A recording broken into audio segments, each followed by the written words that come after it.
Hello, everyone, and welcome back to BitCast on this crisp Saturday morning, aka Friday afternoon/noon at the time of recording this podcast, which, by the way, if you didn't know, I do tend to record these podcasts the day before. It just gives me more time for uploading and all that junk, but it's not like I'm recording this like a week before. It's still very recent. So yeah, welcome back to BitCast, everyone. Welcome to episode 8. And it's March 20th. Over 20% of 2026 is already gone, which is really depressing. We have quite a bit of news this week. But none of it really is big, if I'm being honest. I mean, it kind of is big, and overall, just very crisp feeling going into the weekend. So first of all, the episode theme has changed a bit. I have a new graphic for it that I cooked up.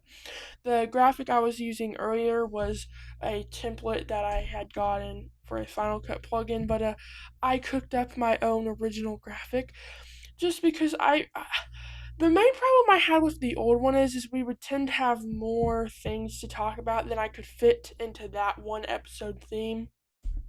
So I would put such and such plus, or I just would have to say it after the theme. So we have a new layout, and you'll see it in a minute when I cue the episode theme. But overall, I hope it's a lot better. So feedback on that, please. I cooked that up in Apple Motion, I love Apple Motion. So that's how I did it. I've honestly thought about doing a video of behind the scenes of how I do this podcast. So comment down below if you would be someone who would see that. If you're listening to this on a different platform, such like Apple Podcasts or something, if you want to comment, you'll have to watch it on YouTube or YouTube Music. Quick reminder that this podcast is available on all of the major streaming platforms. We're talking YouTube Music, Apple Podcasts, Spotify, Amazon Music, and a ton of other ones. So, I'm basically, if there's a preferred listening app you have, it's this podcast is probably on it. Anyways, enough rambling. Let's jump into today's episode theme. Enjoy this new graphic.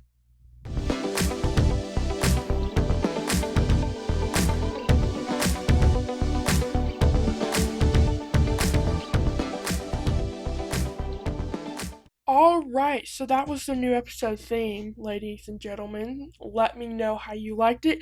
Anyways, for my audio listeners out there, today's episode themes slash topics slash news include Nintendo releases, Switch 2 OS as I like to call it, version 2022, which brings a ton of new things.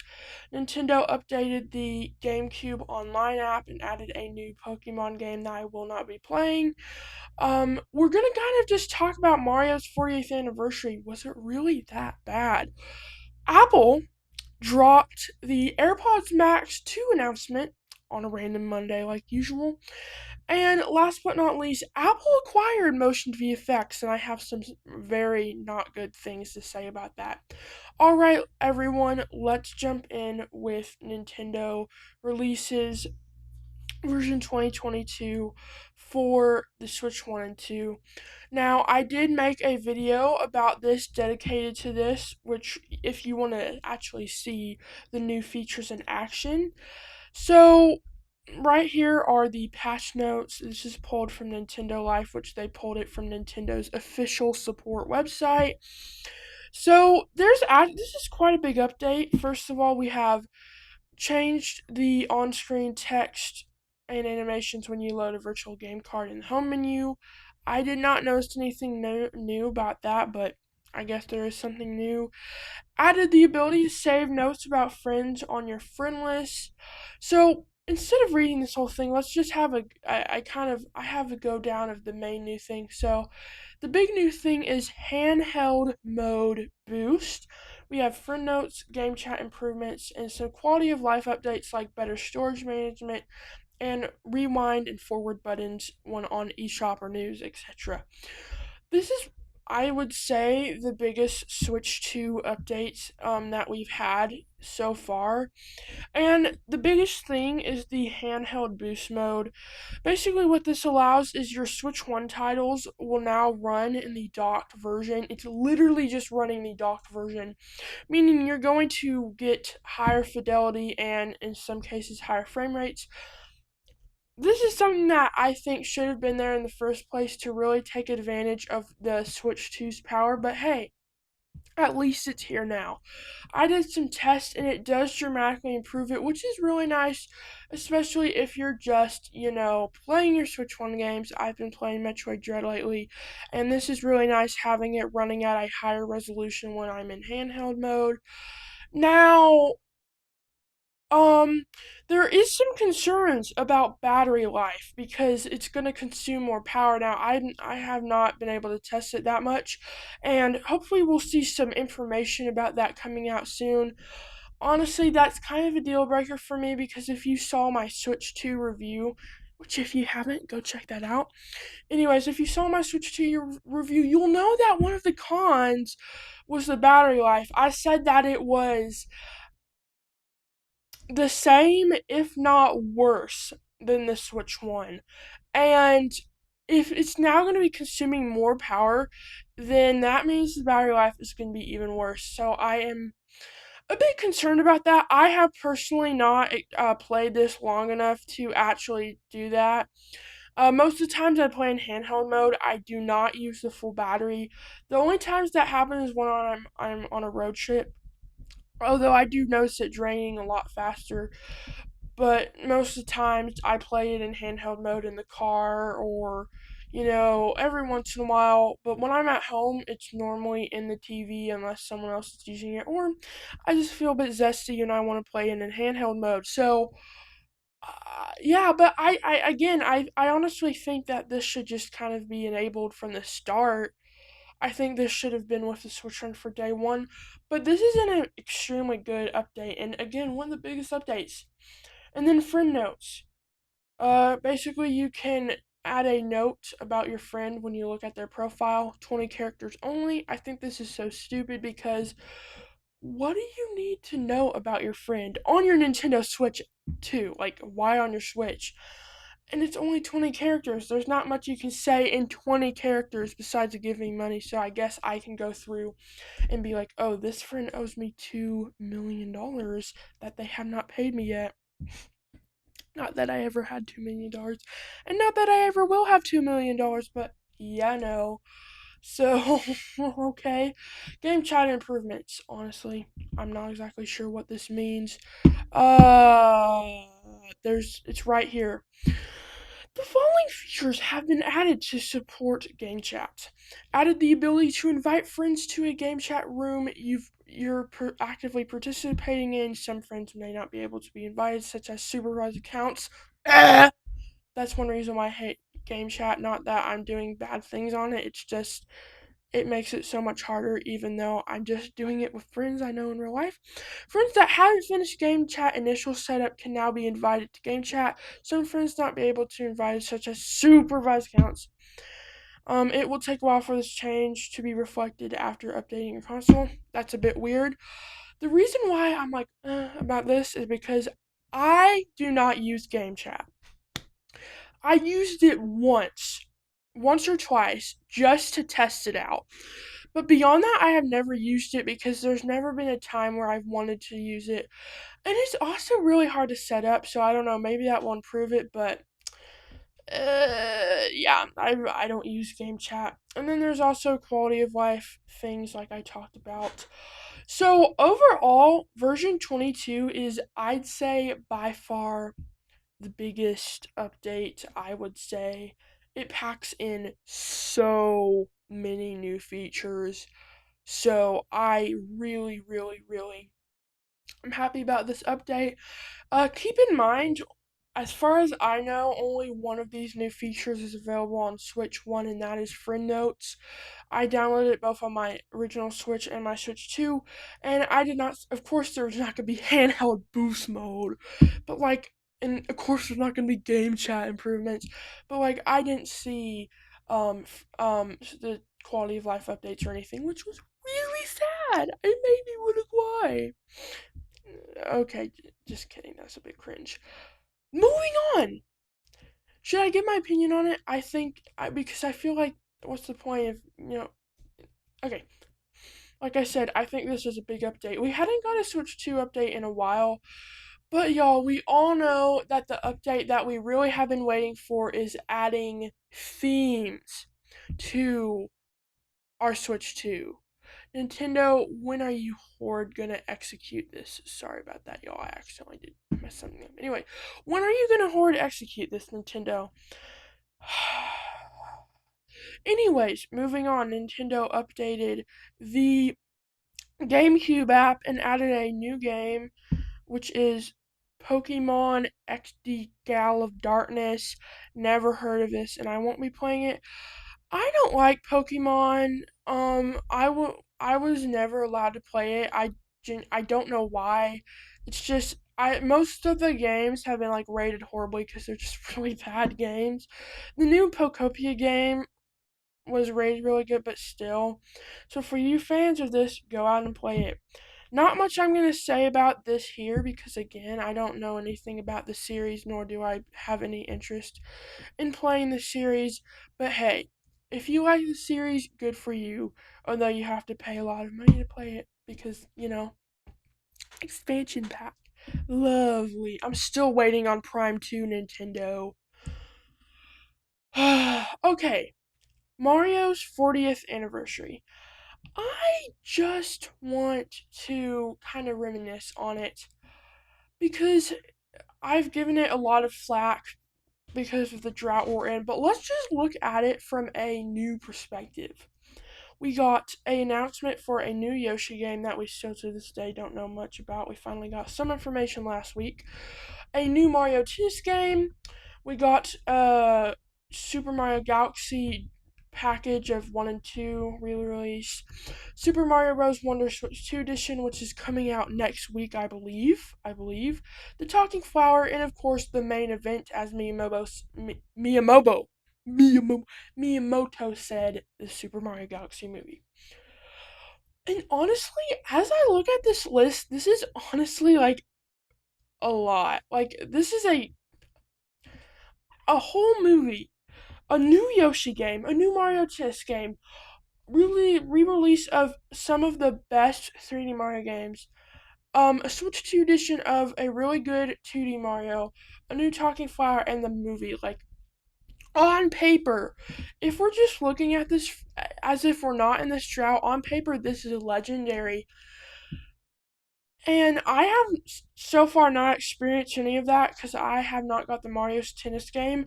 Just to let y'all know, I am planning on getting the new Yoshi game, and of course, I'm going to go see the movie. I've just had to be strategic because money is tight with our current economy. Everything is extremely expensive, and Mario Tennis and all the other games weren't something I was interested in. But I do want to get the new Yoshi game. Probably will get that on launch day if it looks interesting, and then of course the movie, which I will be seeing that on April 4th, as I believe I mentioned last podcast episode. That is coming up really soon, and I'm really excited about that. But honestly, though, Mario's 40th anniversary just has not had that feeling because we're in this drought. And this all goes back to what I said in my what is Nintendo doing right now, or State of Nintendo video I did about a week or two ago. Maybe it was a week ago. I don't know. My brain right now. And what I was saying is that in and of itself, these games, these presentations, these announcements are not bad. They're actually really amazing, but they're not what we need. They're not it's just like the saying, there's a time for work, there's a time for play, there's a time for rest. There's a time for these types of games, there's a time for these type of presentations. There is a specific time for everything. It's just that right now we are in a time where we need a big general direct with a 3D Mario. And while these things are really amazing, it's just they're not in their right time. You know? Which is why it feels like that. I'm interested to see how I'll feel about this after I start doing some things like watching the movie, getting the new game. The anniversary might feel really good then, but I feel like we still, the 3D Mario, which it's already March 21st with no announcement of the next 3D Mario. So I think the March General Direct is out of picture, which Nintendo. Maybe Nintendo just stopped doing directs. I am genuinely going to go in through the rest of my life now not expecting anything from Nintendo because I don't know, I feel like I'm over dramatizing it, but it's just a mess. But in and of itself, this is not about a release. I did think about getting Super Mario Galaxy 2. Originally, I was planning on getting it before the movie to kind of prep myself for the movie. It's just, again, money is tight, and I feel like I want to save my money for a whole new game. I have, my family member has All Stars, which has Galaxy 1, so I don't know. I may get it. It's only $30, 30, $40, but still it is, with money.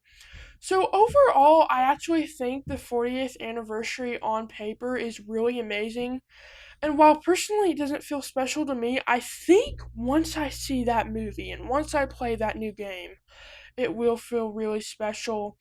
It's just, I feel like it's not the proper time for it. We need 3D Mario, but I honestly don't know what to do anymore because, like, I honestly don't even expect an announcement anymore. For a little bit, I was like, well, maybe today we'll get the announcement, but now I wake up and I don't even check Nintendo today. And, if they do announce it, I'll find out somehow, but until then, I'm just expecting nothing from Nintendo. Like, I'm just gonna pretend Nintendo went bankrupt and, like, I'm just stuck with what I have, which is really sad, but, like, ugh, just the state we're in right now. And it genuinely pains me.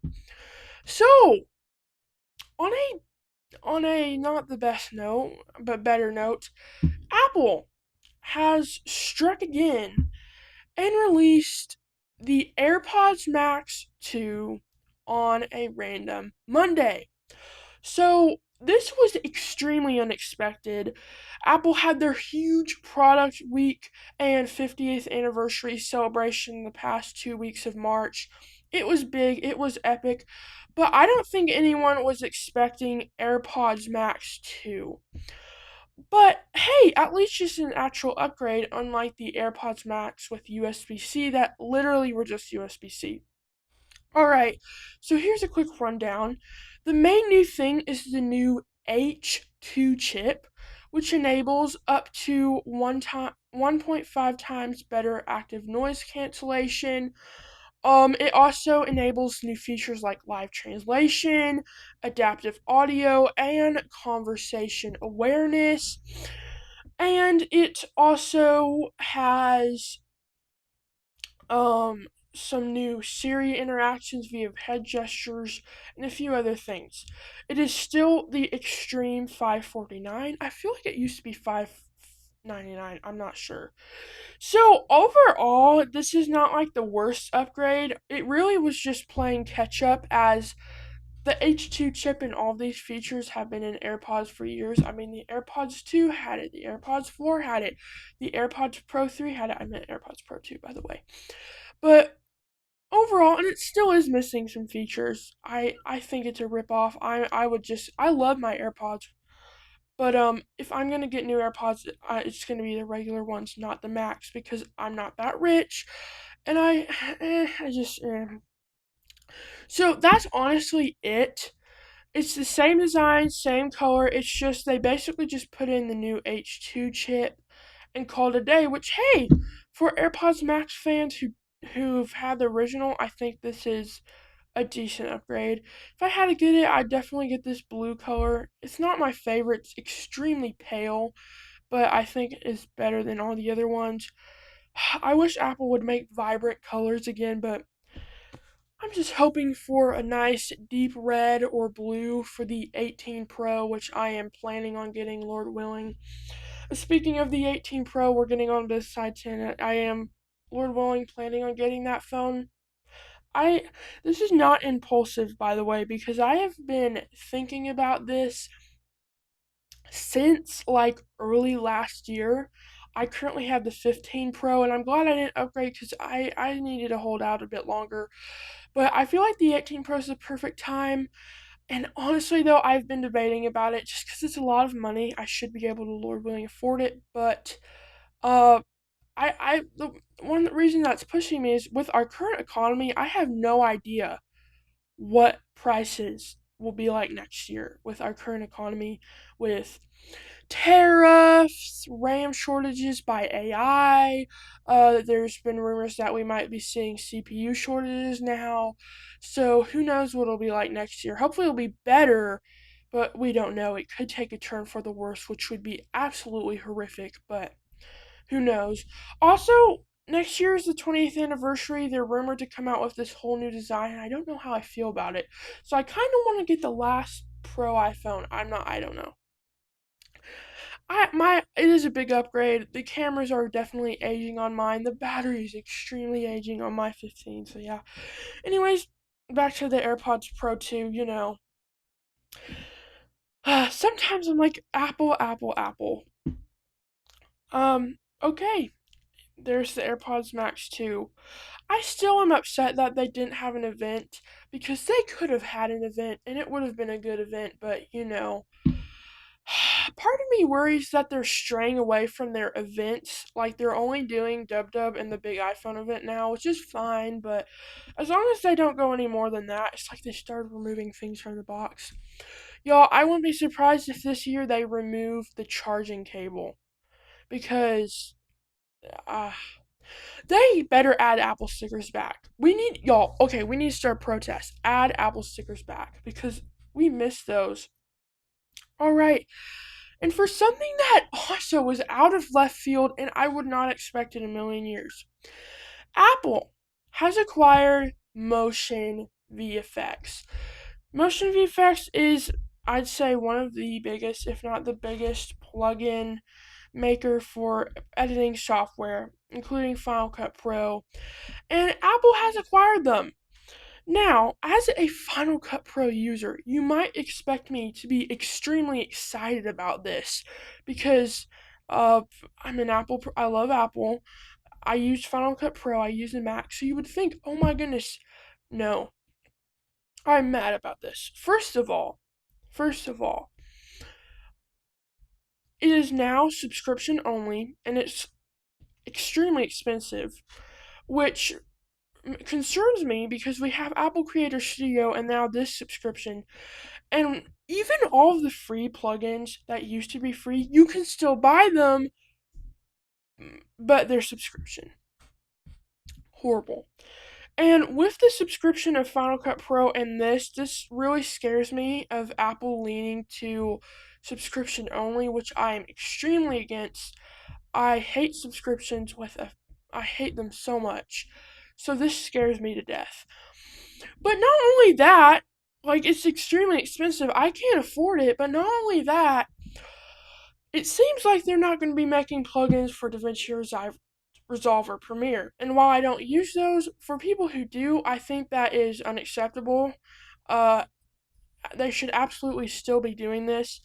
You can still buy them at the time, but they've buried them down into a subsection, and it appears that they won't be making any new ones, which I again think is outrageous. At first I was excited, but now that I know what they're doing, I am not excited. So, unless they start making more free plugins or one-time purchase plugins, I am against this. Apparently, they did this to boost subscription sales. I mean, Apple. I hate services. I hate services. Tim Cook, get out of office. John Turnus, push him out. I don't care. Ugh. Ugh, this is just horrible. It scares me for the future. That's another thing. What if the iPhone 20 Pro is a subscription only? Ah! Oh my goodness, no. What is happening to our world? Oh, this is horrible. So, overall, I am not in any way happy about MotionVFX being acquired by Apple. I don't know. Like, they could have at least combined. They could, you know what would actually make sense is if they combined it with Apple Creator Studio, but also have one-time purchase. I don't know. I don't know. I don't know anymore. I don't know anymore. So yeah. Anyways, that about does it for today's podcast episode. I am planning on going to the Apple Store soon and looking at the MacBook Neo for video. I'm excited about that. I haven't got to see it or touch it in person, so I'm really excited about that. Um anyways, guys, thanks for watching this podcast. Last podcast had like a record-breaking viewership, which was so amazing. So, let's see if we can get more views on this and likes and everything like that. So anyways, guys, thanks for watching and I will see y'all in the next episode.